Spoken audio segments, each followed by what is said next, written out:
Hi hello dear friends, welcome back to another video. നമുക്ക് വാർത്തകൾ നിറഞ്ഞു നിൽക്കുന്ന PM ശ്രീ പദ്ധതി. എന്താണ് PM ശ്രീ പദ്ധതി എന്ന് നോക്കാം. ഇപ്പോൾ നമ്മുടെ വാർത്തകളിലെല്ലാം നിറഞ്ഞിരിക്കുന്ന ഒന്നാണ് PM ശ്രീ പദ്ധതി. ഇത് പ്രധാനമന്ത്രി schools four rising India scheme പ്രകാരം വന്ന പദ്ധതിയാണ്. 2020 അവതരിപ്പിച്ച നാഷണൽ എഡ്യൂക്കേഷൻ പോളിസി NEPയുടെ ഭാഗമാണ് PM ശ്രീ പദ്ധതി. അപ്പോൾ NEP അവതരിപ്പിച്ച വർഷം ചോദിച്ചു കഴിഞ്ഞാൽ 2020 NEP നാഷണൽ എഡ്യൂക്കേഷൻ പോളിസി വന്നത്.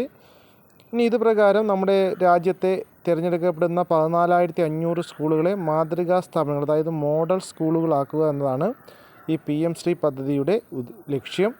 ഇനി എന്തിനാണ് ഈ പദ്ധതി എന്ന് ചോദിച്ചു കഴിഞ്ഞാൽ, രാജ്യത്തെ കുഞ്ഞുങ്ങളുടെ വിദ്യാഭ്യാസ അവകാശ സംരക്ഷണത്തിന്, അർഹതപ്പെട്ട വിദ്യാഭ്യാസം എല്ലാവരിലും എത്തിക്കുക എന്ന ലക്ഷ്യത്തോടെയാണ്. ഇനി PM ശ്രീ സ്കീമിൽ ഉൾപ്പെട്ട സ്കൂളുകൾക്ക് എന്തെല്ലാം പ്രത്യേകതകളുണ്ടെന്ന് നോക്കാം. ആധുനിക സൗകര്യങ്ങളോട് കൂടിയ ലാബ് ഉണ്ടായിരിക്കണം.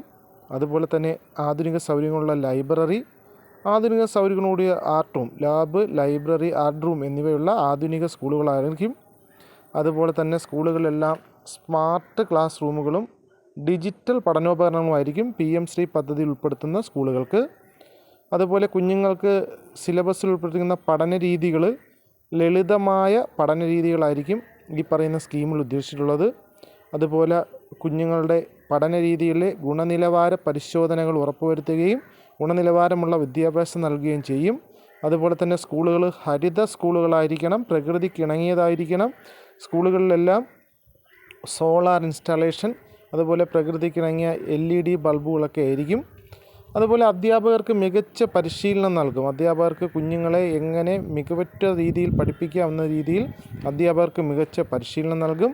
അതുപോലെ തന്നെ ഈ പറയുന്ന PM ശ്രീ സ്കൂളുകളിൽ ഒരു സ്റ്റുഡൻസ് രജിസ്റ്റർ ഉണ്ടാവും. അതായത് കുട്ടി ചേരുന്നത് മുതൽ ആ സ്കൂൾ വിടുന്നത് വരെ കുട്ടിയുടെ വികാസത്തെപ്പറ്റി സ്റ്റുഡൻറ്റ് രജിസ്റ്റർ ഉണ്ടായിരിക്കണം.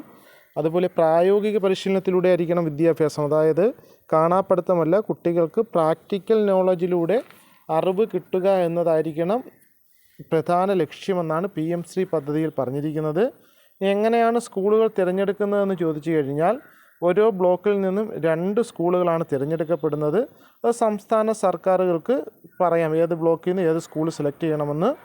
27,360 കോടി രൂപയാണ് ഈ പദ്ധതിക്ക് മുഴുവനായിട്ട് മാറ്റിവെച്ചിരിക്കുന്നത്. 27,360 കോടി രൂപയാണ്.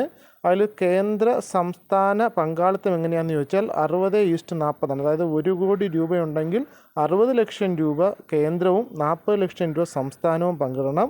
അതുപോലെ വടക്ക് കിഴക്കൻ സംസ്ഥാനങ്ങളിൽ 90% നൽകും. പിന്നെ ഇതിലിപ്പോൾ എതിർക്കപ്പെടുന്നതിനൊരു കാരണം ഇതിൻ്റെ സിലബസാണ്.